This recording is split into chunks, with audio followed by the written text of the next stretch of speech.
Lanzamiento, aquí viene un batazo de Mundito entre right center field, la bola pica, se extiende, viene anotando Stott, empata el juego, también manda para la bola Turner anota y los Phillies se van arriba. Se prepara, Mundito en segunda, el lanzamiento, batazo profundo para el center field, la bola se va, Schwarber Bob, ¡campanazo!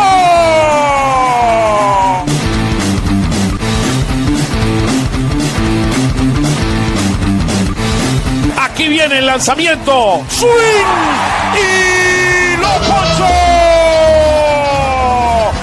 Ponche de Alvarado, amigos.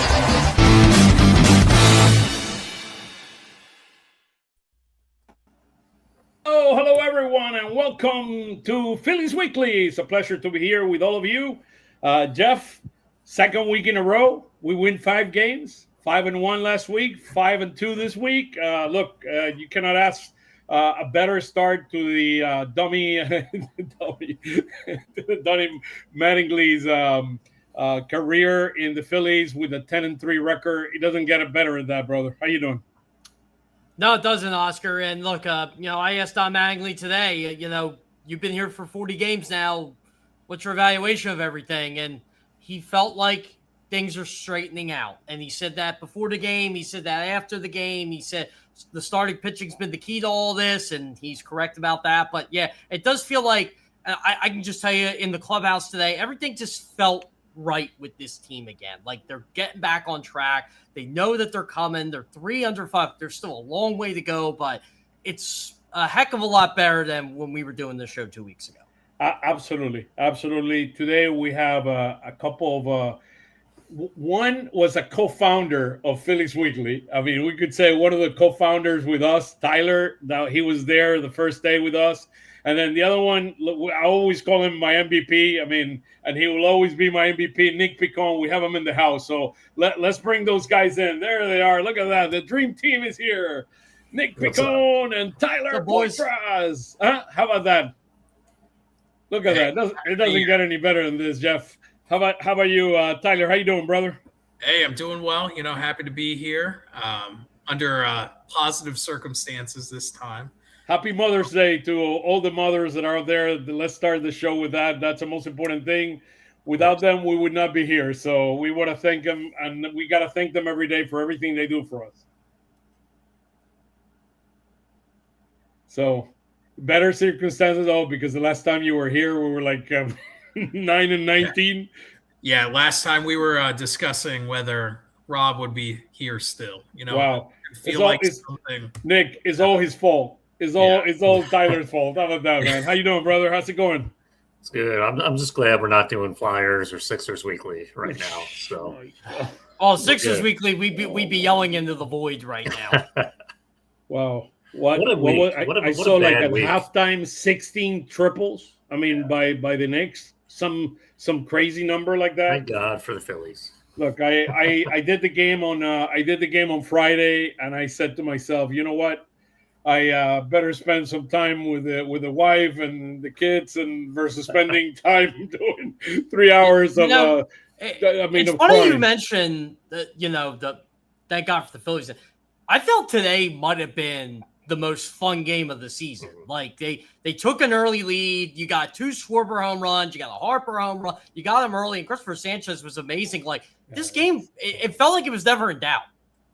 I thought for a second you were talking about the Sixers, and I said they took the lead. Oh no, the Sixers were on in the Phillies clubhouse today, and I think everybody, including myself, were shaking their heads. Look, I gotta give it to the Flyers. I think the Flyers fought. I mean, that the Hurricane. I mean, the Carolina is an incredible team. They might win the Stanley Cup this year, but look, the Knicks. I mean, they're coming. I mean, they're coming, and they're playing much better. I mean, than they played all season. Are they for real? But with all this talk the Knicks and their fans do, they better win it all because they talk a lot. Oh, they talk a lot, and they did a lot too. I mean, I remember. Yeah, they did. And look, they're really good. But if they want to judge, this is my judgment. Go Nick, win it all because they're that good.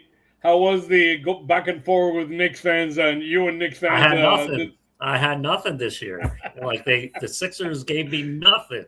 Oh, so it would.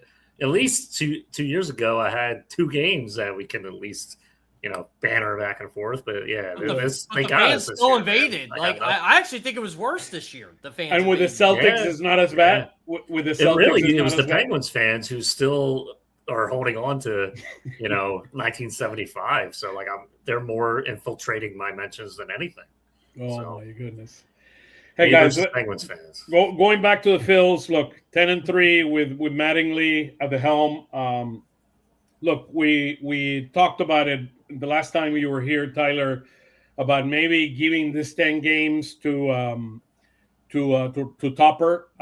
They decided not to. They felt that they needed a change in boys. I think we got to give it to Mattingly. He's done a really, really nice job establishing the basics, making some subtle changes that we can talk about in the next few minutes to try to kind of let this guy know, you know what, guys, you're good enough. You just have to execute and begin to play better. So I don't know, Jeff, Tyler, and Nick. I mean, let's start there. I mean, what has been kind of our initial impressions of Mattingly? What changes have he made that you've seen make an impact on this team? Because we definitely are playing much better than we did before, despite the fact, and let's be very clear on this 10-3 it's not against top 500 teams. I mean, these are the games you need to win to be able to be in the playoffs at the end of the year. Yep, correct.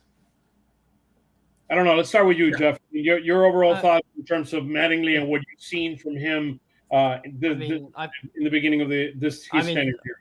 Yeah, I mean, I've covered probably 7 or 8 of these Mattingly games now, and I'm noticing different stuff pretty much every time. Like, I feel like there's more attention to detail.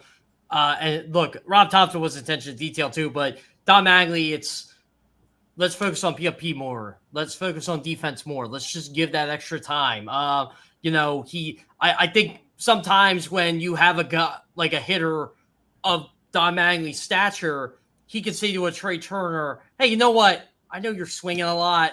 You cut back on today. Or, like Alec Boehm. I think him giving Alec Boehm that 2 days, just kind of the reset. You saw what happened on Saturday. It's just little things, right? I haven't seen enough where I got to criticize. Like I didn't like how he handled the bullpen early, first couple of days as manager. But hey, you know what?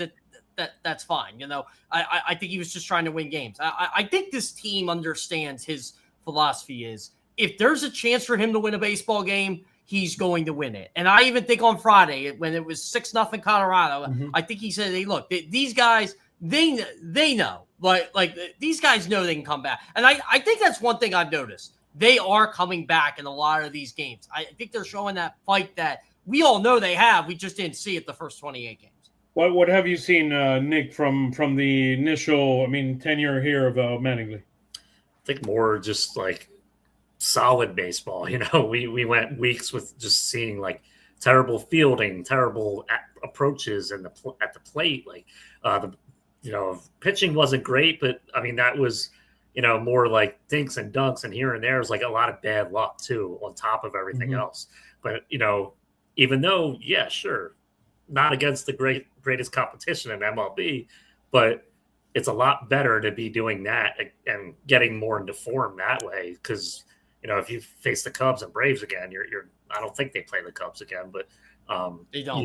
You have that in your mind that, oh, I'm playing solid baseball. Like I don't have to worry about this. I don't have to worry about that. And just maybe more of a support system. I'm not saying Rob wasn't supportive, but if you have a manager saying, hey, like you need to work on this, or like it might just hit different if it's somebody else that they haven't heard the last 3 years. So yeah. I'm just happy that they're playing better baseball.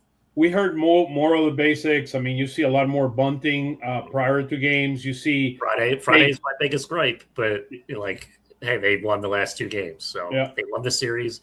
I'm okay. Friday, that situation in the 10th inning is the biggest issue. I agree. But win the series, and I'm happy. Better defense. That's one thing that I've noticed. We're playing better defense right now. There was one thing, Tyler, that maybe you can talk further about, and it's about kind of the Alec Boehm situation where he sat him a couple of days, and then he was with him in the batting practice, walking through him. Hey, they're not much better hitters that are active as managers right now than Don Mattingly and what he did in baseball. So maybe the fact that he was a player definitely helps. So your thoughts in general about what you've seen from Mattingly and some of the basic stuff we're seeing. Yeah, I think him being a player definitely helps. The other thing that's important was when he was with Toronto as the bench coach originally, he was also in a hitting coach capacity where he was still doing both, and he was very involved with the hitters.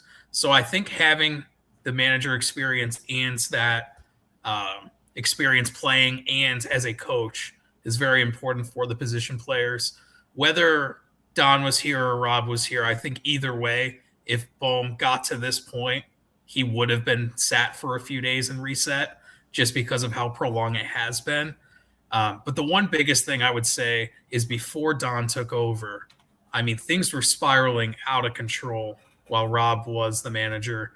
And I think just having, a new voice is just important in general. I'm sure some of the players were pretty disappointed that Rob got fired because of their play. So I think just that in general has helped. And the other thing too is, he's playing Marsh every day now. And who knows, maybe that would have happened with Rob too, just because of how well Marsh is playing. But he's showing a little bit more confidence in some of these guys that play on a daily basis. And he's also not afraid to have that conversation and, give one of their guys a day off, like he gave Trey Turner a day off. And you didn't see a ton of that under Thompson. So I think it's a lot of different, small changes, but it's good for this team. There's a lot of veterans on the team. Don put a heck of a career out there as a player and as a manager, and it's a veteran team, and they're with a veteran. So I think that's important. That's a great point. Look, it's very interesting. It's I think that the fact that he's a credible voice that was a player, I think is a different voice than the Rob voice, which was more of he was a player's guy, a great communicator, but not necessarily did not have the experience as a player, as a successful MLB player, winner of multiple All-Star games. I mean. Silver bats, and I mean, who Don Mattingly is, right? Yeah, Don absolutely. Mattingly was mentioned in an episode of Seinfeld. No disrespect to Rob Thompson, Rob Thompson was still a great player in his own right for how far he made it, but Don Mattingly, you could make an argument he might be one of the top 100 players in baseball history. That's hard to do.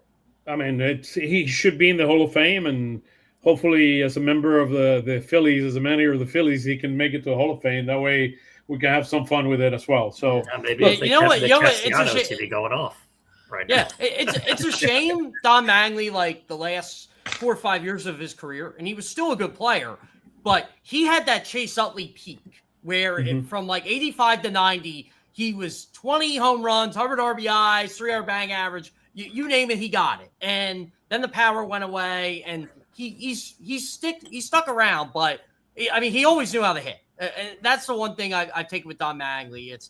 He knows hitters when he sees them. And he said this with Brandon Marsh. He says it with Trey Turner. He says it with who else has he said it for? But those are the two. Oh, Justin Crawford's another one he said. Sure. But he definitely knows that who can hit a baseball. And he definitely feels like these guys could turn around. He's willing to do whatever he can to make sure they do.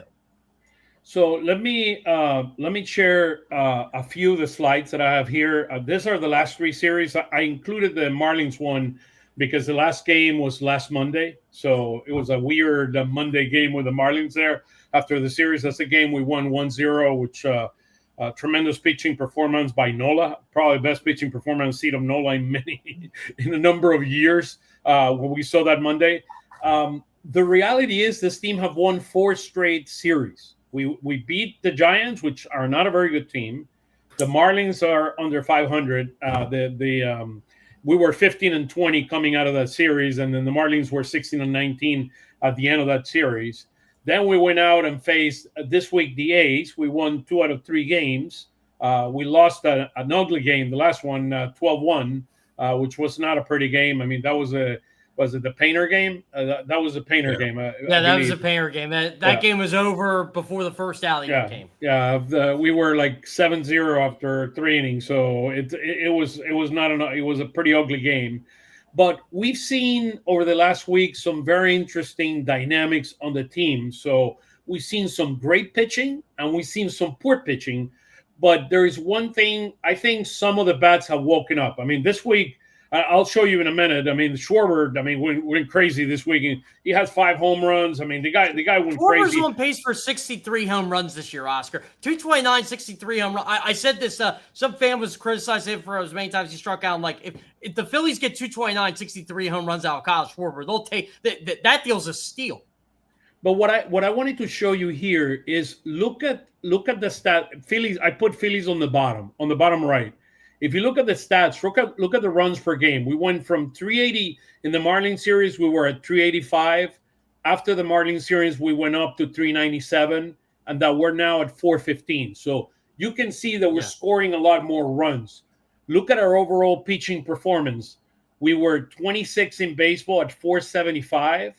Then we went down to 447, and then because of the issues that we had in a couple of the series. I mean, the Luzardo game and the Nola game, we did not have 2 good pitching performances this weekend. We went up to 457, but we're 24th in baseball. But the bullpen was tremendous this weekend. 2 weeks. They're 15th in baseball right now.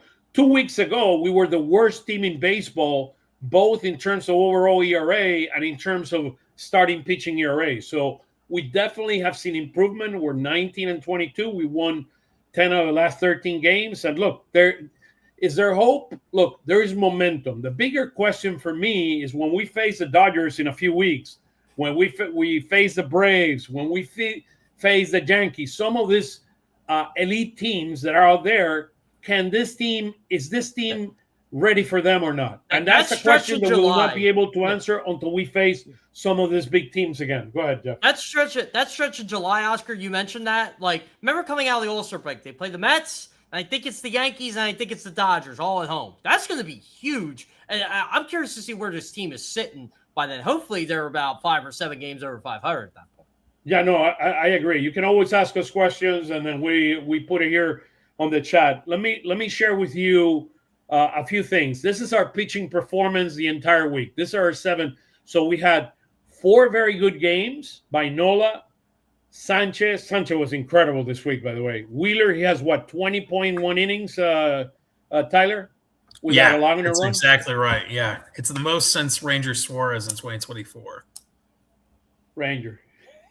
It made me cry here. Oh, by the way, faces the Phillies on Thursday.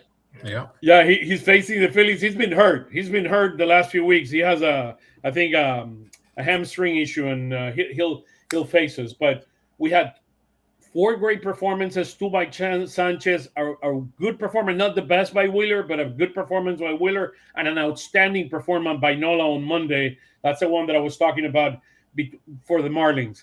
There is one thing that you should see when you look at the charts, and you need to look all the way to the right. This is the whiff, the number of whiffs per game. So you start seeing who has the best stuff and who doesn't have the best stuff to be able to strike out guys. And there is another very interesting thing that you'll see in there on the right around Painter and Luzardo. Look at Painter. 88 pitches, 51 strikes. That caught my attention. That means the number of strikes that he's hitting there is not good enough, and he had 10 whiff on that game. But look at Luzardo. Luzardo's an even more interesting guy. 95 pitches, 59 strikes. That means the balls are not hitting the strike zone, and that is a problem. But you can see the whiff that shows you the type of staff that he has. On the game on Tuesday, Wheeler had 23 whiffs. Sanchez had 23 whiffs. Today, he had 15. Sanchez is pitching out of his mind right now, by the way. He's been incredible. Sanchez? You mean Sanchez? Yeah, Sanchez. He's been incredible. He's been pitching out of his mind the last 3 years. I mean, we're just I know. Well, he's but this is like him. Like today was an ace performance from Christopher Sanchez. That you needed to go deep in that game, and he did that. He was unbelievable today. He just looked like he had so much poise and control. So when you look at their starters, I mean, I think there are probably 3 tiers that we have. Tier 1 to me are where Sanchez and Wheelers are. Those are guys you absolutely 100% trust. There is a middle tier there, which is a very uncertain tier, which is the Nola Luzardo tier, which you don't know where you're going to get. And then the last tier is probably Painter right now, which is we're going through our growing pains with him. I don't know, Nick, what are your thoughts in terms of the pitching and where we are with starting pitching right now? I feel better about Luzardo long term than I do Nola, at least this year. I put Luzardo there, number 3. I like his stuff. He's been getting into this, giving up a lot of runs here and there, but as far as 162 games, I think he is a clear cut number 3 in this rotation. I put Nola number 4. I like obviously what he's done, had a couple good starts here, but I mean, it's just that bottom with Nola and Painter is a little shaky, but again, early in the season still, and I would like to see how the summer kind of plays out. I don't know if I'd make any drastic move right now because I think they're pretty set. With those guys. There's nobody to bring up, and that's part of the problem. So. I wouldn't trade anyone right now either. I think that's what it is. But Luzardo, his, giving up what he pitched Friday, right? It didn't really bother me as much as I think it would have maybe last year. But I guess because we saw his season last year, he had a couple hiccups, but he came back strong. He throws hard. It's not like he's losing velocity. I think, his bad starts don't affect me as much as a Nola bad start. That's fair. That's a fair point. Tyler, your thoughts on our starting rotation and kind of where you see them. Do you agree with those tiers? You think nobody questions the arm Luzardo has. We know Luzardo's arm is absolutely elite. It's the consistency. I think he gets into those innings where things, they're unravel. And it's very, very complex. Go ahead, Tyler. No, I completely agree with the tiers. Luzardo is very puzzling to me because I feel like if he just calms down a little bit, then he's fine. It's just those big innings just really get out of control with him. Painter, growing pains. I would probably give him 4 or 5 more starts of evaluation to see, what the long-term plan is this season for him. The problem is, as you said, there's just no one to really replace him anyway.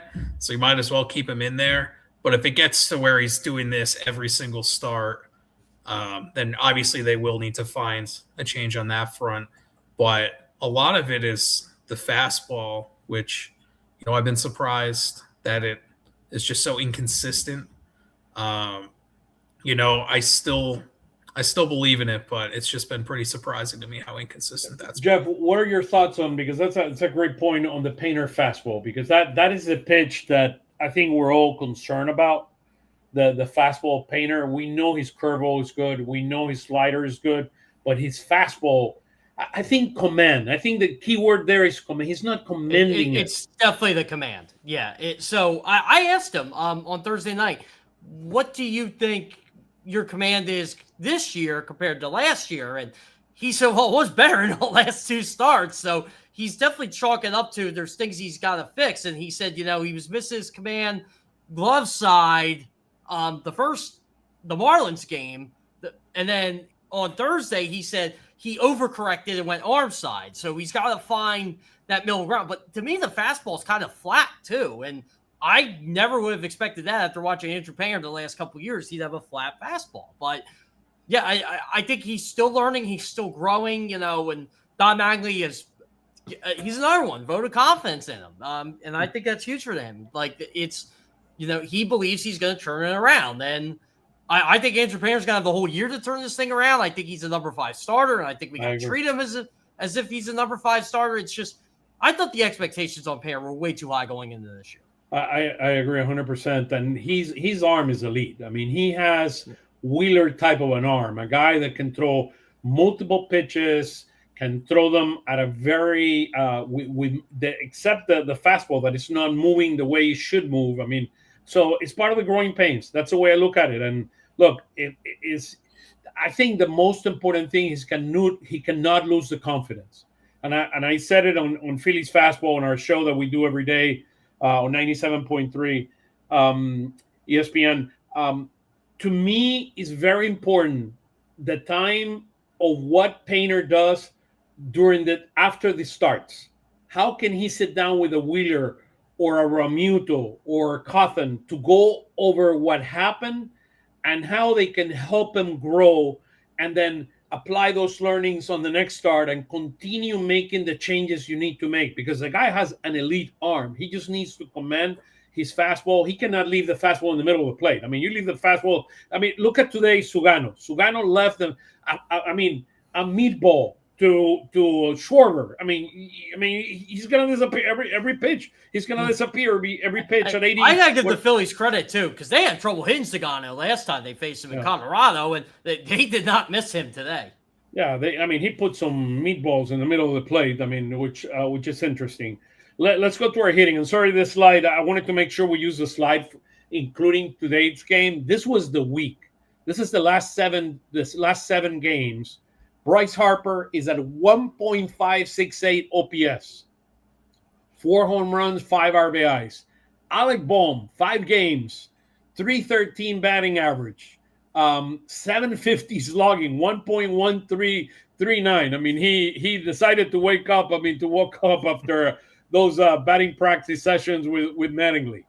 Brandon Marsh, I mean, what can we say about Brandon Marsh? To me, he's the MVP of this team offensively. I love what we've seen. I love his attitude. This week he's leading he's leading all baseball in batting average. No. Look at this week, Jeff. 519. I know what I'm saying, but for the whole year, 353. That's insane. You would never guess that out, Brandon Marsh. Yeah.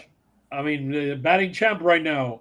And then you see Schwarber there with his 5 home runs and 7 RBIs. The guy's a monster. I mean, the guy's a monster. And then Crawford, and then Bryson is stud. I know we've seen some positive things about Bryson, but I don't see it all the way there from a hitting standpoint. He only hit 240 this week with a 749 OPS. Nick, let's start with you. What are some of your thoughts regarding where our hitting is right now? A lot better than it felt like a few weeks ago, but I'll tell you, like, Bryce is really having if you could blink and miss like his numbers, that he's been that good. He definitely deserves to be in the MVP conversation right now, just based off his numbers. I don't know if by the end of the year he'll be there, but we haven't seen like a complete season from him, in a couple of years. If he can keep this up, like, I don't see any reason why not to be in that discussion. And obviously Bohm coming back after those few games off, huge lift. I think maybe that makes the people around him kind of relax a little bit. Like, kind of imagine being the hitter before Bohm and the hitter after Bohm. Like, you might think like the entire world is on your shoulders when you're in the batter's box. But like, if he can somehow get, right, I think that's huge for the lineup. I don't know if any of us kind of expected that this year, just based off the way he started, but maybe that rest was good for him. Trey Turner, he has his hot and cold streaks. Well, he was 0-6 on Friday, and then I made a joke Friday night. 4 hits yesterday. I mean, which was fascinating, without practicing. Yeah, I'll say he'll go 4 for 4. He almost, he went 4 for 5, but I was almost right on the money with that. But I kind of feel like whenever Trey has a terrible game, he's actually like the next game is good for him. So I kind of like expected that. And just Kyle, obviously, I make, some observations where I feel like I want the big clutch hit from Kyle or Bryce in the situation. If they don't come through, I get like super aggravated about it because I'm like, come on. But yeah, obviously, like the last 2 games, he's been a monster. Kyle Schwarber has, and I'm hoping it's not just. I mean, the guy they faced today and yesterday, they kind of shut them down in Colorado a little bit, and they hit them pretty well. So hopefully, they have a different approach at the plate, that they're not taking balls right over the middle. I hate when I see that, but I know it's a baseball thing. It's not just a Phillies thing. But when you have the mashers, man, I want them to mash. So it's really been nice seeing like what Schwarber and Harper have been doing. I just hope they keep it up.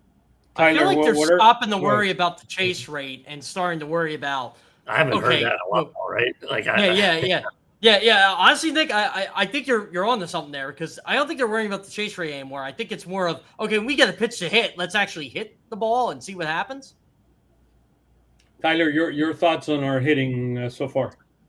Yeah, after 6 games of the season, I was told Bryce was washed.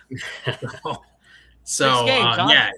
Not elite, huh? Yeah, I mean, he's been incredible. Schwarber, it's still a little too much of boom or bust. We get a big game or an absolute nothing game. And he's admitted that too. Yep. So Marsh, he's just been incredible. He just keeps getting hits. It's pretty wild how he just keeps continuing to hit everybody. And, Crawford finding ways to get hits. And, Stott's bit of getting extra base hits and not really anything else is pretty fun. I mean, I'm enjoying that. But, the offense, it's in a good spot right now, as long as they've seen the pitcher, which the past couple losses they haven't seen the pitcher, or it's been years since they've seen the pitcher. So I think they're in a good spot they're now. seeing Sugano for the second time, and now they're able to hit him. I mean, incredible. Yeah. Although some people would like to say that that's been a trend the past couple of years, but it's not always that is the case. But it's been good right now. No big concerns outside of small things like Reyes. He probably should be in AAA, getting at bats every day. And but again, that's all minor, because they're playing Sosa in left field to get him in so they can keep Marsh in. But it's good right now. We're in a good spot. But that's the key, Tyler. You just pointed out. Like, I think the biggest change is Brandon Marsh is playing every day, no matter what, whether it's against Rays or against lefties. But I was going to say before, like, I think Rob would have gotten to this point too. I mean, I agree with how much he's been hitting. Yeah, you just can't take him out of the lineup. That bat, like, he's too good. You're crazy if you take a 353 hitter out. Yeah, so let me go. We'll talk. Go ahead, Nick. Sorry. He used to look completely overmatched, and now he looks like he belongs there with Bryce and Kyle against lefties. And I've been looking at Stott too. I don't think he looks completely overmatched either against lefties anymore. He obviously hit his first home run against a lefty, and it's just like, can he build on that? Hopefully, if they let him. It's funny, Nick. We talked about this the other day on Phillies Fastball. He's a career 254 hitter against righties, and he's a career 252 hitter against lefties. So really, if you want to say he's overmatched completely. We'll talk more about hitting in a minute. Let me kind of summarize kind of where we are after 41 games. We're 19-22. 12-12 at home, 7-10 away. We're 6-9 against the National League East. We've faced so far the Braves and the Marlins. I mean, it's who we've faced so far. Yeah, I played the Mets yet. And the Nats and the Nationals, which we beat them in the beginning of the year. We're 2-11. Very important here, and that's what we're saying. We're beating the guys that we're supposed to beat. We're 2-11 against 500 teams. Cubs, but who are the Braves? But the 500 teams are playing. Are they just the Cubs and the Braves? Are they the only? Well, the A's were 500 at the time, but then they were in first place. Yeah, they were. Yeah. So that's where we are right now, 2-11 against. I think this has been pretty consistent over the last week. 3-3 in extra innings, 8-4 in games with one-run games. This is the interesting part. We won this week, and I got to give kudos to Mattingly here. 2 games against lefties. Yeah. We were 2-11 against lefties, and we won the last 2 games against lefty. We've won both games. So kudos to Mattingly in that respect. We're 15-11 against right-handed. And then we won after being 2-7 to start the year, we won the last 4 the last 4 series. Again, all of them are on their 500 teams, but remember, we were like in the 40s. The Mets are at 31, minus 31. We're at minus 32, so they're catching up, and we've lowered this number almost 10 runs already. Oscar, I got something for you here. Just while I see the run differential, so who would have had the Nationals at over 70 more runs scored than the Mets, and about 30 more than us? Yeah, it's incredible. I mean, their pitching's awful. But they're a really good young team. Yeah. They're a really good young team. I mean, absolutely. And we'll see it in a minute. The next slide after this is is what you're talking about, and we'll refresh it.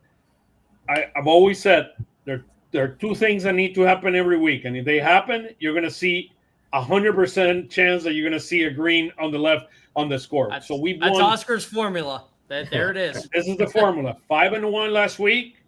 You're in green. You score more than 4 runs, and your team allows 4 or less runs. Last week we allowed 3 runs per game. This week we allow 4 runs per game, and the formula absolutely works. 5-1 and 5-2.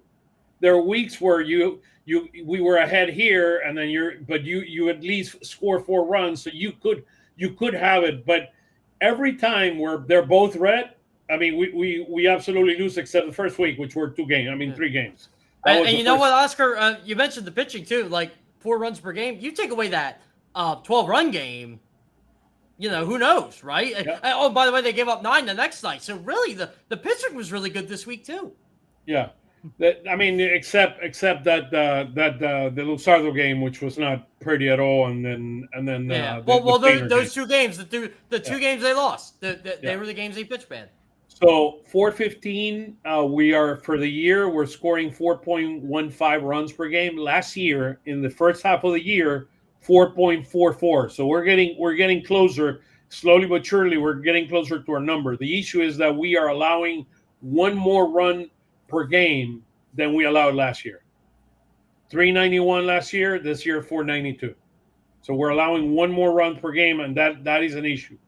That is an issue. And I mean, look, Mattingly said it. He said it in the beginning of the game, prior in the pregame show, and he said it in the postgame show today. Pitching is the key. Our starting pitching dictates, and you saw it in the previous slide.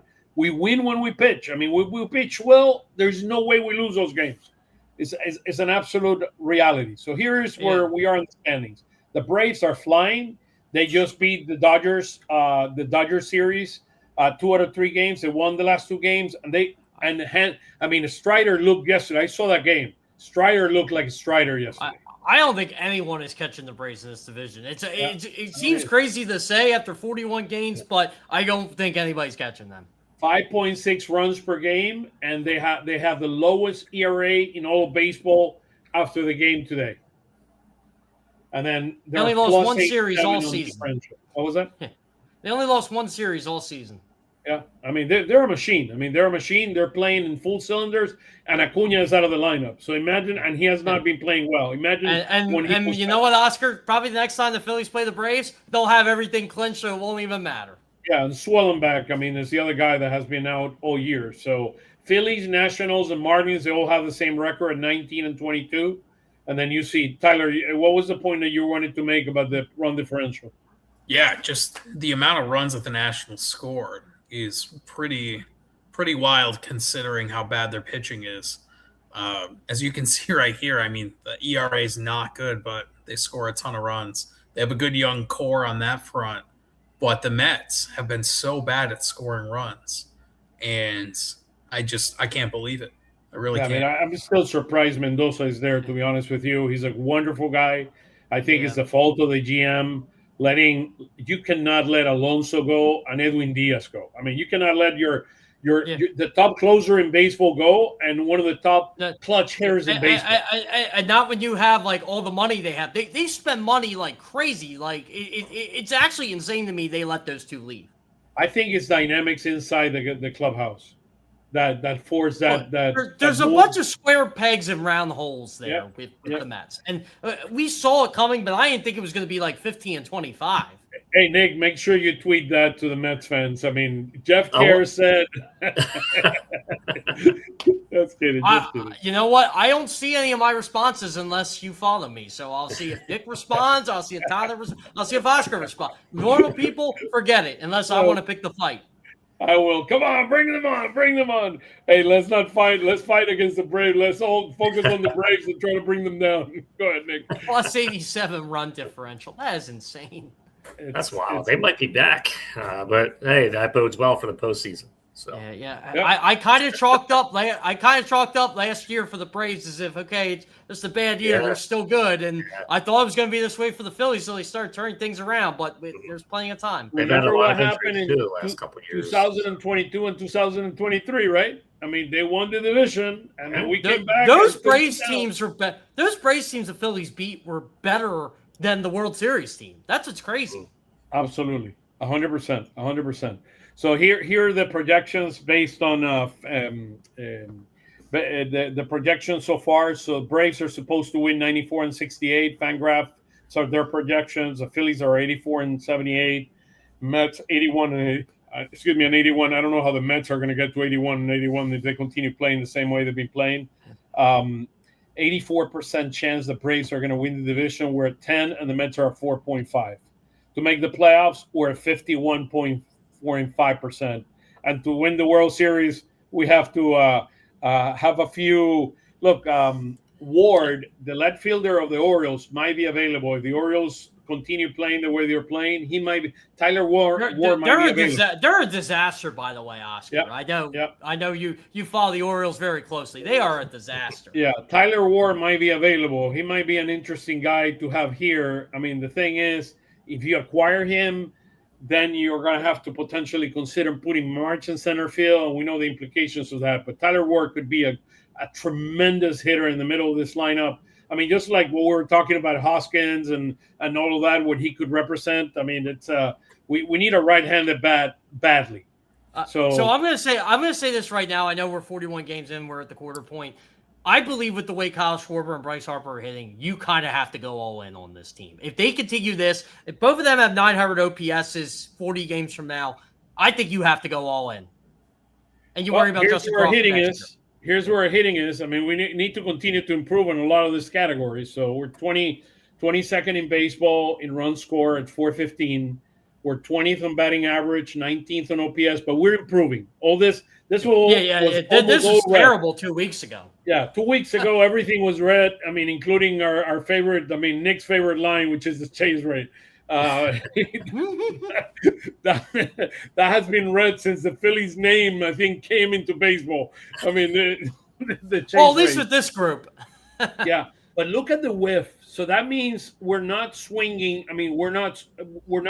When we swing, we're making contact. That's what that means. The percentage. I mean, the percentage of whiff. We're 11th in baseball. So, and then this continues to improve significantly. We were 18th a couple weeks ago. We're now to 12. So. I was looking at this stat I think since May, we are second in baseball behind the Yankees before the game today.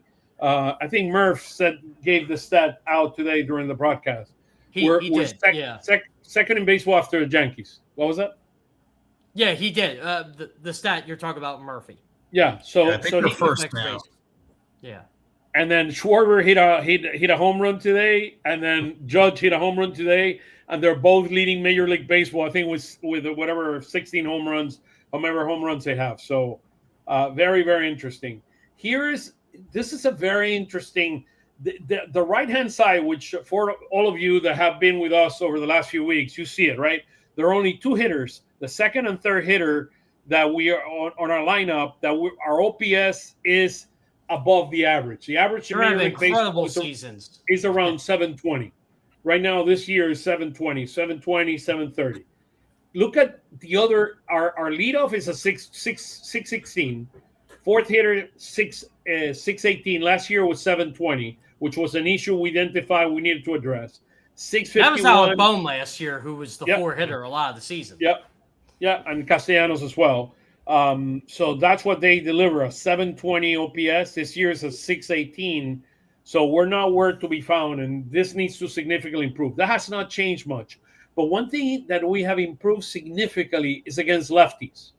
Right now, we are 19th. We were 29, between 29th and 30 all year, except this week. In this week, we're down to, because of how we have hit lefties, we're now 19th in baseball in OPS against lefties. So that is a significant improvement versus what we had before. And then the other thing that improved significantly is our hitting against with runners in scoring position. And you'll see it in a slide in a minute. So these are very interesting slides to see how we match up versus different type of players. And I think the Mattingly better baseball approach is beginning to work a lot much better. I was going to ask you guys if I can jump in. Sure. Is that just automatically preparing for left-handers differently the way Rob did? Like, what do you guys see? Do you think that has, legs to it? I mean, that's what's tough, right? Is it the manager, or is it always going to happen? Yeah. I think they're what's the term? Positive regression, right? Yeah. Like we always say regressing to the mean. They're not going to, like in basketball, we always say regressing to the mean. This is positive regression. I feel like maybe Brandon Marsh playing every day is a part of that, and the way Brandon Marsh is hitting. Maybe it's the pitch selection.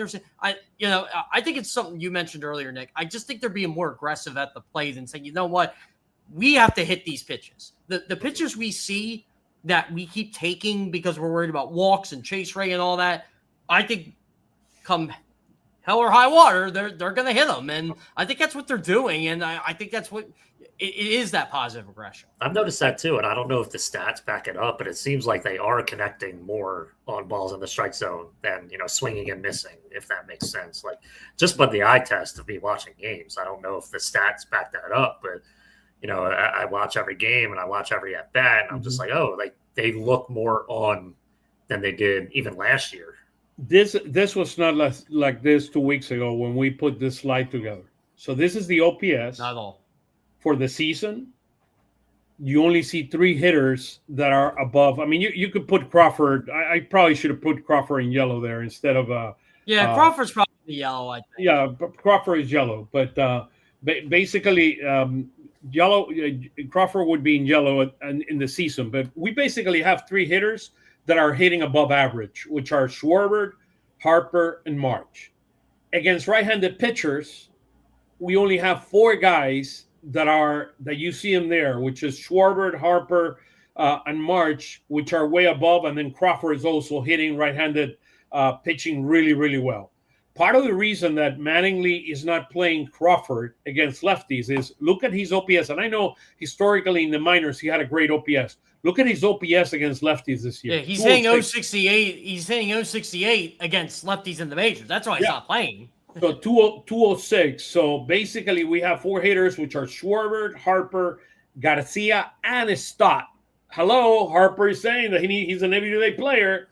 Hey, he's an everyday player. Harper, my pushback at you is make sure he hits right-handed pitchers too.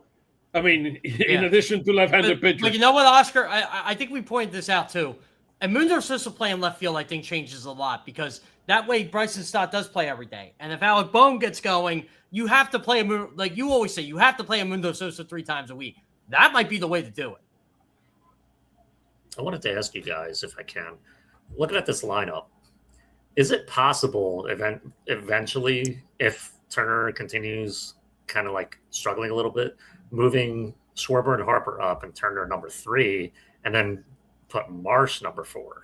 Because then you would have like your 4 best hitters, 1 through 4. Like, do you see that happening at all? From my understanding, I don't think they want to take Marsh out of 5 to start. But you guys go ahead. Yeah, because the problem is you have Schwarber and Harper that are lefties, and then Marsh is a lefty, and they're going to throw you nasty lefty relievers in the middle of the game, and you need. I mean, I never mind putting Schwarber leadoff. I understand the Turner Crawford connection there and the speed and all that and what you represent, but they got to get on base. In order for that to work, the only way it works if you got to get on base. How many? And I might have it in the previous slide. How many stolen bases Crawford has so far? 2, 3? Is it 2? Yeah, I think it was 2. Yeah. I think it was 2. Yeah, Turner it's very low. Yeah. He stole his 4th base yesterday. The speed game, because we're not getting on base, we're not playing as much of the speed game, so we depend a lot on the home run ball as we've done for many, many years. Now, one promising sign is the one all the way to the right. Take a look at the amount of guys. We are 26 in baseball in terms of at-bats with runners in a scoring position. 26 in baseball. But we are beginning to deliver when we have – Stott has always had that notch to be able that to clutch hit. gene, the clutch gene. Yeah, the clutch gene. He always has had that. I mean, I remember so many times I broadcasted him. I mean, hitting those line drive on top of the first baseman to the line and scoring all those runs. I mean, so you see it. You see even this like team when they get runners on base, they do hit, but everybody's been focusing on Turner because it seems like he always comes up with those runners on base. But Crawford's getting on, like you said, Oscar. Crawford's getting on. Stott's getting on. Like if Stott comes on runners on base, you feel pretty good. Same with Bohm. But Stott and Bohm needs to be hitters that need to get on base. They're contact hitters. We have very few contact hitters on this team. Stott and Bohm are two of those guys that need to find a way to get on base. So I don't know, Tyler, your thoughts in general about how you see here and how you see the evolution of the team. Yeah, I mean, it's pretty shocking how bad Turner has been looking at these stats, because he's just kind of like Schwarber, has good games, has bad games. But it's just jarring seeing these numbers. And I guess I'm really not surprised with anything else except for Bohm being as good with runners in scoring position right now. But yeah, maybe that's the thing. Maybe he's good on that front and hasn't been contributing to get on base to begin with. But I mean, these numbers don't really align with just the eye test. It feels like when it comes to runners in scoring position. They asked me a question the other day. I was on an interview, and they asked me, who, in your opinion, are the three most important players for the Phillies beyond Harper and Schwarber, right? And I said, look, to me, these three guys that are here are the three most important guys that are going to determine how far the Phillies go in the postseason. Trey Turner, Alec Bohm, and Bryson Stott. Those three guys will define the future of the 2006 baseball season for the Phillies. Because those are the guys that need to, beyond Schwarber and Harper, that we know they will do very special things. Those are the guys that need to deliver. They need to take their game to the next level. And those are the guys that Mattingly needs to work with to be able, because we know what Summer is here, right? 16 home runs, the dude already has. And Harper is having an MVP season. So these three guys are going to be decisive to determine the future of this team. You know what? In a way, Kyle Schwarber, I know the batting average doesn't say it's only in 229, but he's on pace for 63 home runs. Like there's going to be serious consideration for him for MVP if he keeps this up. I mean, we're not even in June yet. Look at the numbers: 16 home runs, 28 runs, 27 RBIs. Outside of the 59 strikeout. Yeah, and he admitted today, like, yeah, I got to cut them down. And I didn't get the question, and I wanted to ask him, like, but when you're hitting these home runs and you're hitting at this clip, does it matter? And, I knew what the answer would be, but didn't get to ask the question, obviously. But yeah, we got to keep winning series. It's like I said at the top of the show. If he's hitting, Kyle Schwarber is hitting 227 with 63 home runs, I don't think the Phillies care if he strikes out 300 times. Now, absolutely. Oscar, one thing that you brought up, the three players outside of Schwarber and Harper, I just pulled this up from last year. I mean, in the one postseason series we played against the Dodgers, the only game that we won was a game where Turner, Schwarber, and Harper had combined more than 2 hits. So, I mean, that's the other thing, too. You got to find a way to keep these guys hot, or like the other guys do matter, of course. But if those three aren't going. But those are decisive guys, because those are the guys, those are like what you would call, and I would consider Turner tier 1, but those are the tier 2 guys in the middle of the lineup outside of Garcia, because Garcia, I know what Garcia is. Garcia is a version of Castellanos. He's going to hit some home runs here and there. He's going to produce runs here and there. 240 out of Garcia. I think anybody would take that. Yeah. I mean, look, that's who he is. But at 307 on base percentage, that means he doesn't have any. I mean, he doesn't get enough times on base. I mean, that's part of the issue. He's a free swinger. He's a free swinger. And look, but he's going to be a good player. Don't get me wrong.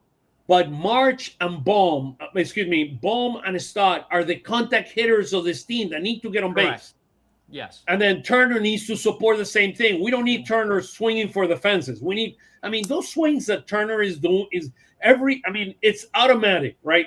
Sugano threw it today. He threw him pitches outside of the strike zone, and he's just swinging at those pitches. You pitch him low and outside, and he's going to swing it through. Come on, dude. I'm curious for a lot of the October watchers, and we know who they are. Tyler knows who they are. You know who they are. What if Turner has that year where he hits like 260 with like a 750 OPS and then goes like 350 with like a 12 Does the narrative change on him? In the postseason, yes. Yeah. If he goes crazy in the postseason. At the end of the day, we're in a transition time to make it to the postseason. I know we started very slow, but this team, there's not enough team. You think the Nationals are going to beat us? You think the Marlins are going to beat us? We're going to be. The Diamondbacks, the Giants. We're going to be in the playoff. The question is, how do you build? How do you build a team to win in the playoffs? Yeah, and that's what you're going to have to figure out over the next couple months. And that's what I do agree with some of the October fans. Yes, this team probably should ultimately be judged in October. Just remember, you have to get to October and you have to win all these games. And for me, if they get to October this year after a 9-19 start where you fire your manager, it's still a really good year, but we're going to judge them in October. Correct. Because we know where Realmuto is. We know where Crawford is. He's going to help. Some games, look, I've been very surprised about how clutch he is in key moments. That home run on Friday to tie the game, my hat goes off to him. Everybody's capable of doing that. Yeah, they need that. That's absolutely one thing they've been missing. Yeah. So we'll keep watching this over the next few weeks and see how we evolve, particularly with Stott and Baum, and hopefully Marsh can continue his hot streak. So here's where our pitching is. So we're 25th overall in ERA, 27th. We were at 470 in starting pitching, and because of the Painter and Luzardo game, we went up to 502 again. As I told you before, and I will repeat it every week, this to me is the most important stat and Mattingly said it today. How our starting staff goes is how this team is going to go. Twice. Yep. Yes.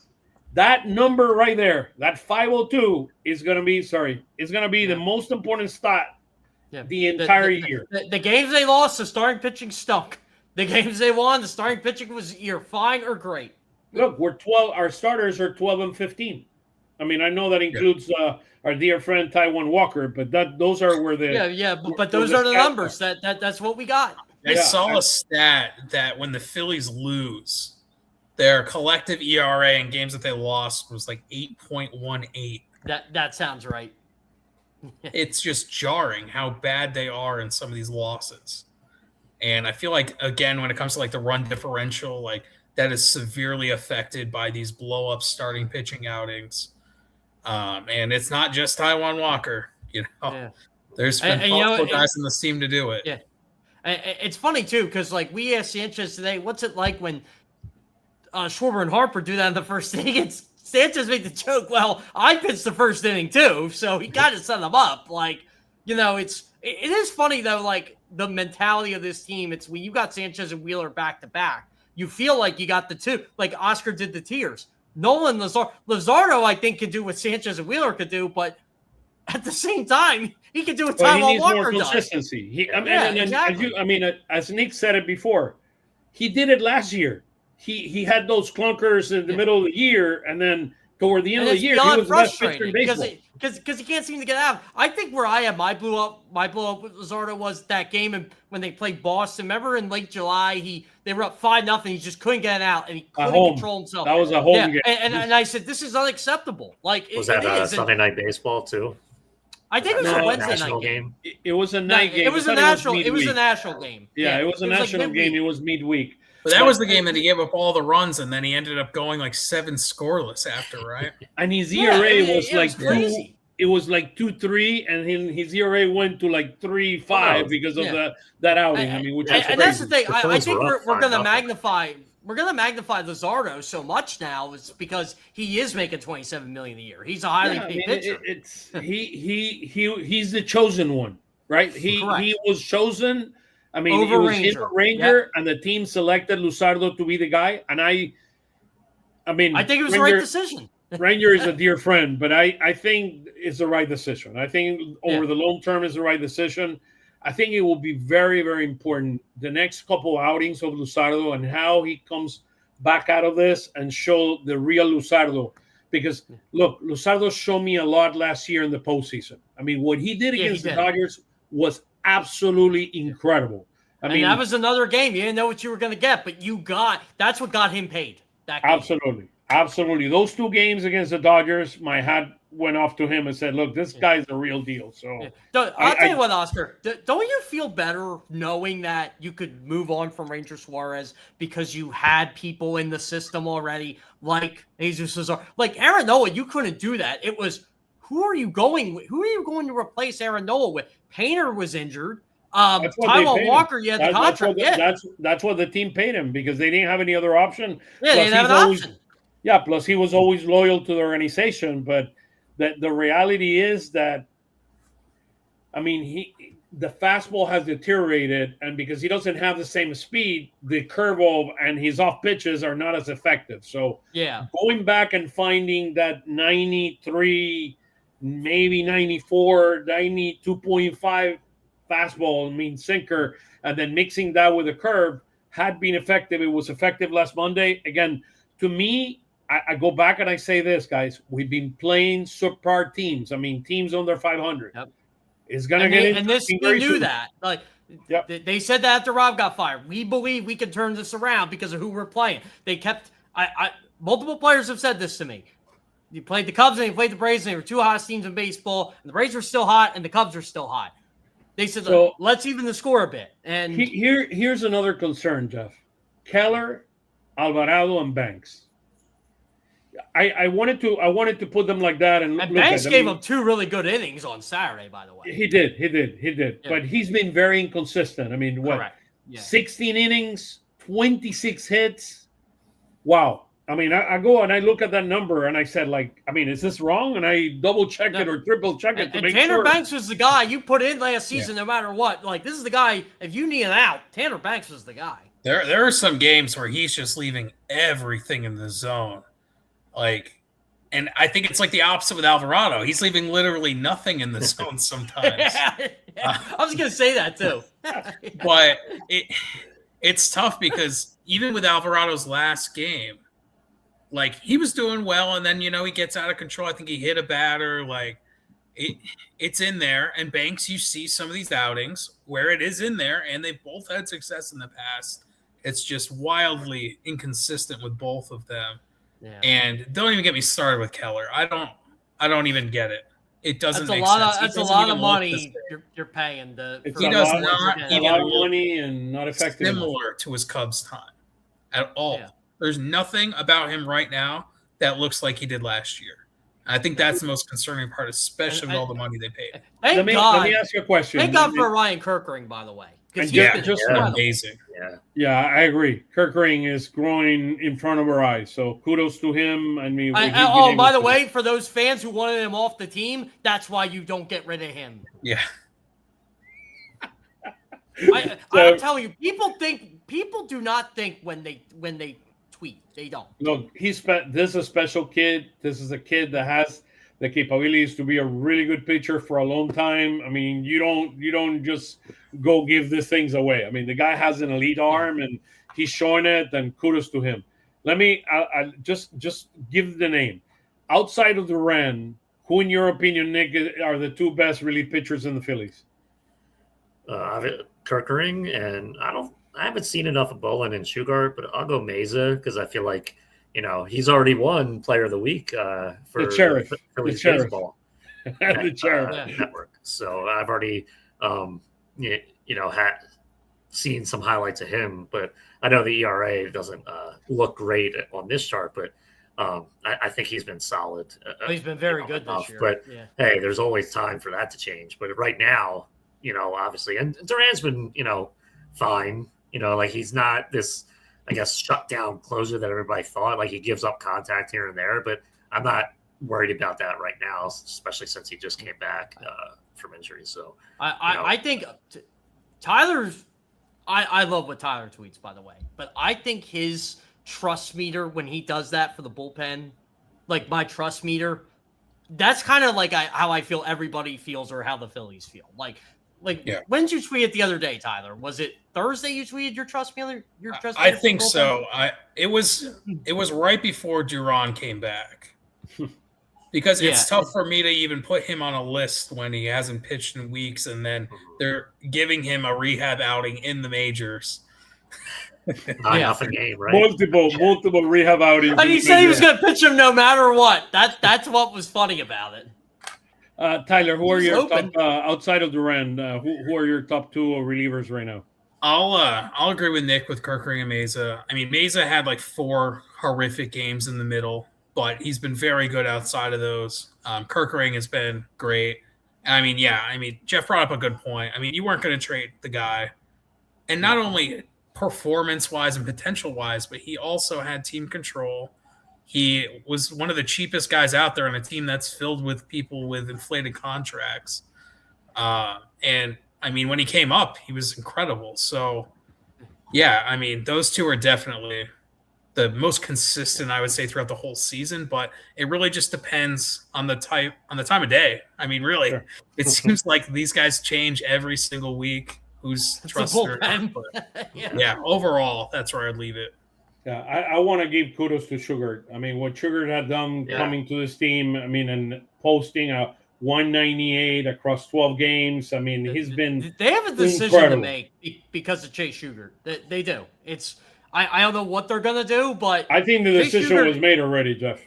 I kind of agree with you. Like, Zach Pop was in the clubhouse today, but I'm like thinking, is he even going to be here when – Yeah. Does he have options, or he doesn't have options? No, he doesn't. I think what they're going to do with him is they're just going to ride out that rehab stint for as long as they can, and maybe someone gets hurt. But I mean, you can't send. That's the other thing. I mean, Bolin has been hurt a couple of times already, and I mean, they can't do anything with him because he's out of options too, and I have not been. Yeah, Banks is the only one for the option left, and you ain't sending him down. He's like, you can send Duran down. Right? Is he, he's okay. Here's the thing. This is what I'm told. You can't send the sheriff down, Tim Mason. You can't just send the deputy down, Andrew Banks. You can't do it. No. Unbelievable, guys. Let's a couple more slides and we're done. Let's talk a little bit about the minor leagues. I thought this was a very interesting news, courtesy of the Phillies. The pitcher of the month with Gage Wood, our first round pick. The guy, his fastball is electric. And then the hitter of the week, Jeff, I don't know what you want to, Alex Binelas. So, Jeff, I don't know if you want to give us an update kind of on these two guys. And more importantly, we need to talk about Adam Miller. We need to talk about Escobar. We need to talk about some of the other guys, Rincon and some of the other guys in the minors that we need to just have a quick discussion on. I'm trying to tell a lot of fans this. I'm trying to tell them this all year. Go watch the Reading Fighting Phils at some point this season. You will not regret it. They got hitters across the board. There's one of them, Alex Binelas. He's like their 5-hitter. And I know he's pretty much been in the minors. He's tired. He's a lot older than these guys. He's 25, 26. But, man, is he helping out Brian Rincon? He's helping out Dante Nori, Caden Henninger, a lot of these guys. Like, he's another lefty, but he's just crushing Double-A pitching right now, First Energy Stadium. I would not be shocked if he got called up to AAA. I would not be shocked if Brian Rincon gets called up to AAA at some point, because Brian Rincon is a higher OPS than Dante Nori right now, which I would have never seen coming. By the way, Dante Nori's having a really good year. But yeah, so this Reading team, they can hit. They got solid pitch. They don't got any, like, outside of Alex McFarland, they don't have any, like, prospects or anything, but Alex McFarland had his cup of coffee in the majors already because they needed the guy. But yeah, Reading's a fun team to watch, and Adam Miller, he's not swinging. He's not swinging. He's not doing any baseball activity right now. I don't know what we're going to see. Will he ever get hitter of the month this year? In this year, no. Ooh, Nori? No, Adam Miller. Okay, I think Nori's going to win one of them. I mean, his speed is elite. I mean, it's completely elite. Well, you guys saw my video of his triple. He looked like he was barely. He flies. Going. Man. He flies. Yeah. He flies. You know who told me that? The manager of the Italian team. He told me he's never seen a faster runner than that guy. I mean, it's like the guy's a real deal. I joked to Crawford, who's faster, and he said after watching your video, probably him. And last year I was Mike talking Roberts to Mattingly Jr., the son, the general manager, and he brought up the name of Rincon. He said, "Watch out with this guy. He looks like the real deal." So Al hopefully, Padrique has told me multiple times. Al Padrique, Rangers manager, has told me multiple times. Brian Rincon is a major league shortstop. It's just, can he hit? Well, he's hitting now. his name is Alfredo Pedriquez, by the way. Do you know who else is fast, Oscar? Who? Johan Rojas. He's coming Yeah, back. the Phillies could use Johan Rojas. Yeah, they could. When He is has the solid bench option. He could run. He could defend. Tyler, were you the jerk who pointed out that he was halfway done his suspension? Yeah, I sent a request when he got suspended to remind me when we hit the 40-game mark. So I put that out you the send moment yourself it came on your phone an alert? out. Yeah. Yeah. I feel like if you need like any relevant or irrelevant Phillies news, he's the guy. Like, you'll find People were saying they forgot something. him. Yeah. I mean, look, there's. I mean, if you look at some of the concerns, and I do believe that similar to Painter, you're going to have to ride with the growing pains. Is Crawford center field? I mean, he needs to continue to grow. I mean, missing the ball the other day. I don't know where the ball is. I mean, it's like, I don't know. That happens. Oh, I mean, that was a weird play, too. Like, he called it right away. We're like, oh, he'll It's happened to me. I mean, I've been out there, and it's like, I mean, I used to it's play. happened to me. I played right field. I can tell you. I was more like Mundito, playing infield, and then they put me in the outfield one day, and I was like, where in the world is this baseball? I don't know where it is. I mean, it's so people don't realize, like, what a change that is, by the way. It is a big change. It is a big change. And look, that is a weakness that, I mean, that is a concern that we have, that it's not going to go away. And to me, it doesn't necessarily mean bringing Johan Rojas and addressing it like that, because it's going to have to be, it's going to be interesting. It's going to be interesting because if you bring I say this with Justin Crawford, he's not as bad as a center fielder as those metrics say. No, I agree. I agree. I think he's a solid center fielder that needs to continue to grow and will continue to grow. Yeah, he's one of those guys that I bet in a few years, a lot of those really bad misplays, if he's still in center field, just won't happen. But here's the point, Tyler. Here's the point. To me, at some point, if you need a right-handed bat, I doubt it's going to be like Broxton or somebody like that. That would be definitely, you would put him in center field. So if it is somebody like Tyler Ward, let's just use an example. Him as an example. He's going to be playing left field. That means that you're going to have to move Marsh to center field. And I'm thinking postseason, right? I mean, what Jeff was talking about, the window. That's the thing. Gotta go it's the window. Yeah, you got to go all out. And the question is, that's where a Johan Rojas could play a role. Yeah. And Justin Crawford is the type of player, just from knowing him as long as I have, that ain't gonna phase him. Like, it's not gonna be like, oh, they don't believe in me, or oh, my career's over. No, he's just gonna be like, okay, like, let's go win a World Series, and then I'll go do this next year. Like, and I think the thing too with Marsh is if he goes to center field, I don't think he's going to be making all the plays that Crawford makes, but I think he's a lot more reliable to make more plays, if that makes sense. Yeah. Just it's because a shame Crawford too, because sometimes just it's a shame you need because an Brandon Marsh here and there too. Yeah. Oh yeah, like, it's a shame because Brandon Marsh is a Gold Glove left fielder.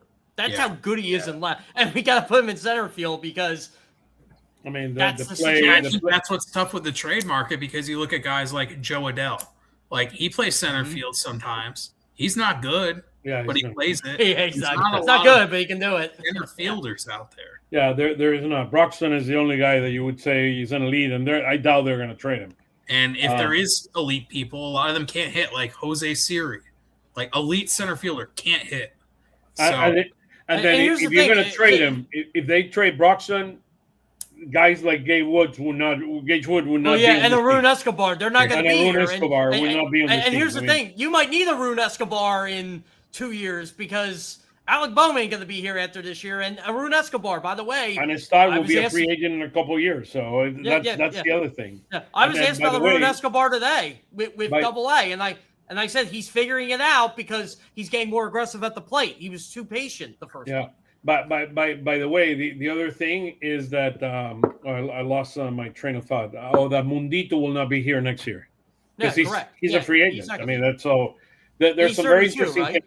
things. Let's finish with a couple of things. This and what's coming up on the calendar. But Adam Miller was doing he was doing fielding work, and we heard this week that he stopped doing fielding work. I mean, he has what we would consider, based on what's happening, is a pretty considerate back injury, and this is a concern. This is a major concern. It is a concern, and we would love to have more information and know more about it. We don't, but the reality that he was doing baseball activity or fielding activity and that he stopped is concerning, because that means they want him out.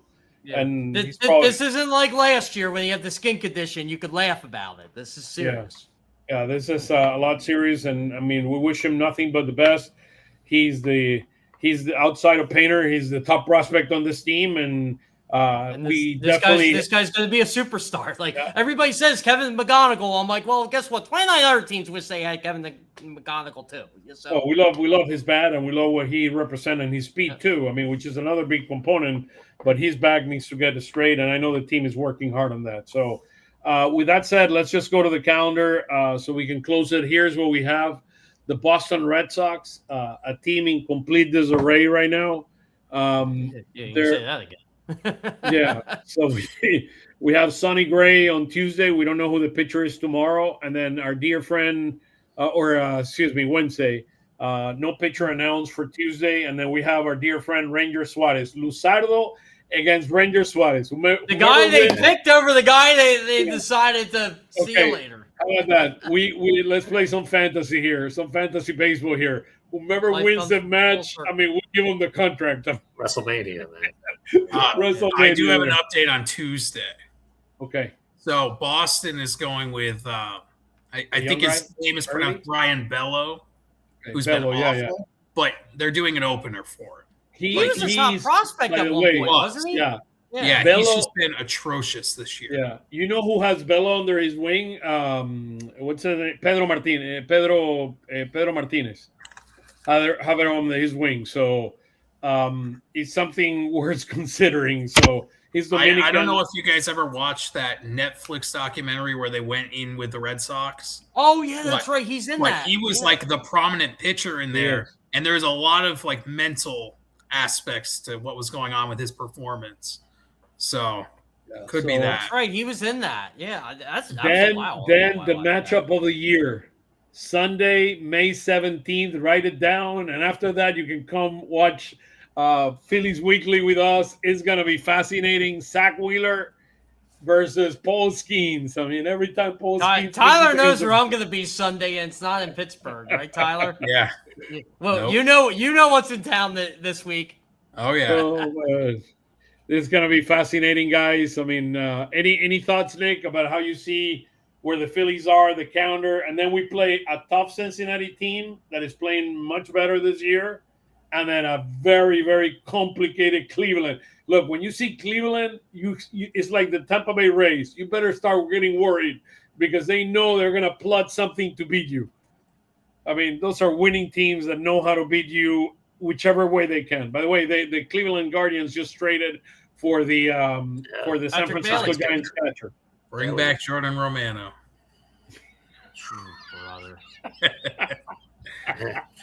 Poor Jordan Romano. I don't know. Good guy. I rooted for him a lot last year. Nick, your thoughts? Wasn't good. Just keep winning series. You're going on the road against Boston. Probably should win that series. Pittsburgh.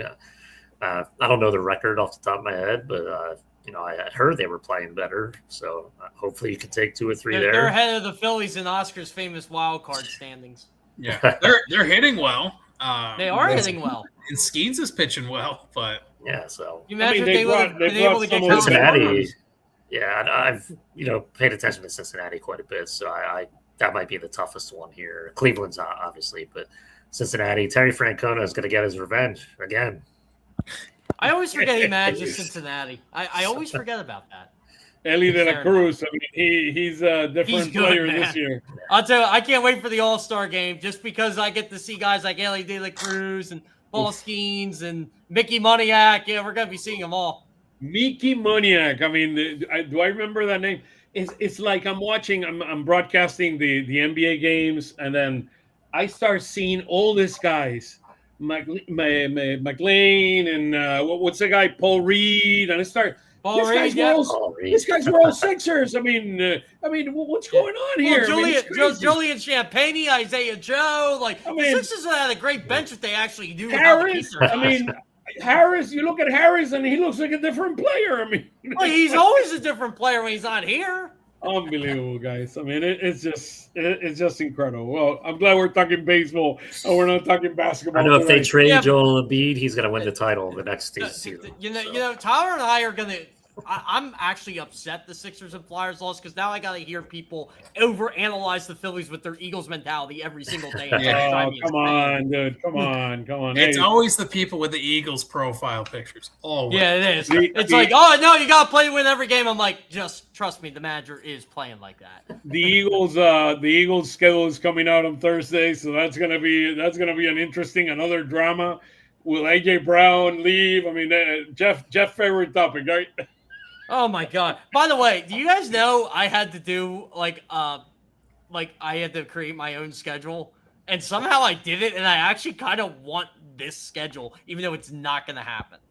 Oh my God, it's crazy. I have the Eagles playing 3 straight home games in December. We all know the NFL does not pull that off. Yeah, that's we need that. We need that so we can spend the holiday near home. So and the Cowboys guys, on Christmas. Nick, thank you so much. Let me pull you guys. Nick, tell us a little bit of what you're doing. We got look what we have in the house here. Hold on. This requires by the way, he bailed us out today. He was going to be with us today, but then he decided that he wanted to spend more time with his I haven't seen Luke in a couple days. He's not even at the ballpark anymore. The Phillies are hot. Look at that. Luke Arcady. That's awesome, man. Look, great to see you here, man. And then John opened his store today. So John Foley opened his store. I was there with him yesterday. We're gonna spend some time this week. Don't forget about it. It's on South Street between 24th and 25th Street. An amazing store the guy put together there. I gotta visit Oscar and then go visit John. Yeah, let's support him. I'll be with him this week. I saw him yesterday, and he gave me a preview of the store. The place is fascinating. He had memorabilia. He has the 1980s and 2008. He partnered with Hunt Auctions too, which is they're a pretty big local brand. So yeah, absolutely. There's some signs that there's a sign in red that has Broad Street on it. That's the first one I'm buying. So I told about there already that. So I'm looking forward to it. So let's support a dear friend, John Foley. He's a great guy, and he's been amazing with everything he does, and he supports us. So guys, so Nick, talk to us about some of the magic you're doing with Crossing Broad and some of the crazy stuff going on. Yeah, you can check out my writing at Crossing Broad, write about the Phillies, Flyers, Eagles, Sixers, even the Union, but maybe not this season. But you can check my writing out there, and check out still Phillies baseball on Twitter and Threads or Instagram where they have the Player of the Week. So I'll be El Jugador de la Semana.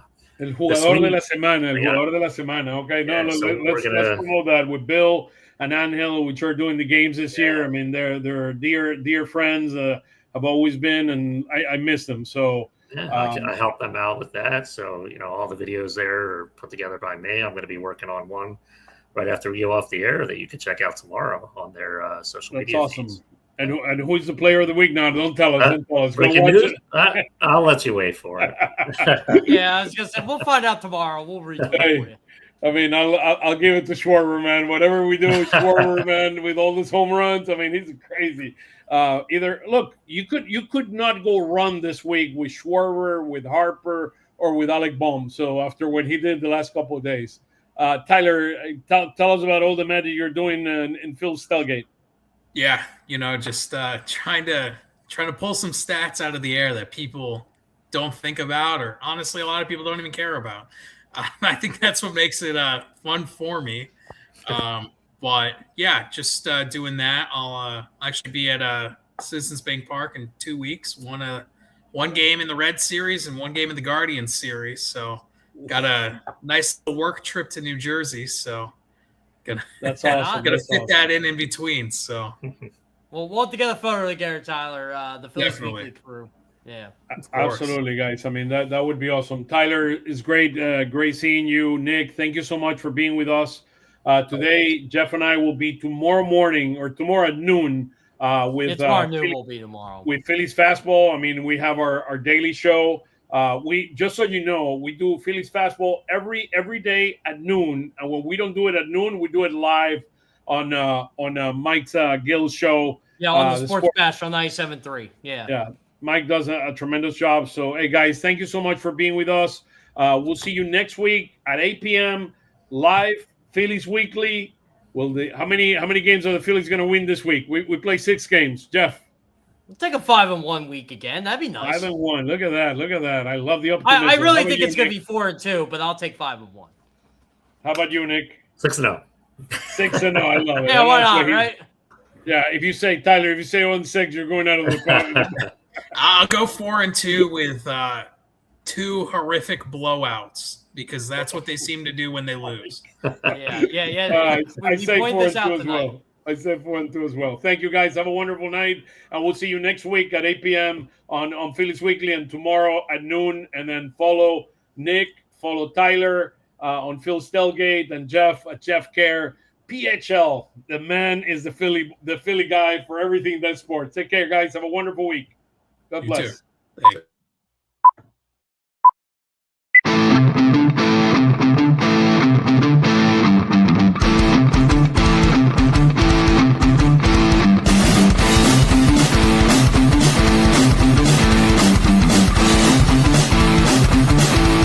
Lanzamiento, aquí viene un batazo de Mundito entre right center field, la bola pica, se extiende, viene anotando Stott, empata el juego, también manda para la bola Turner anota y los Phillies se van arriba. Se prepara, Mundito en segunda, el lanzamiento, batazo profundo para el center field, la bola se va, Schwarber Bob, ¡campanazo!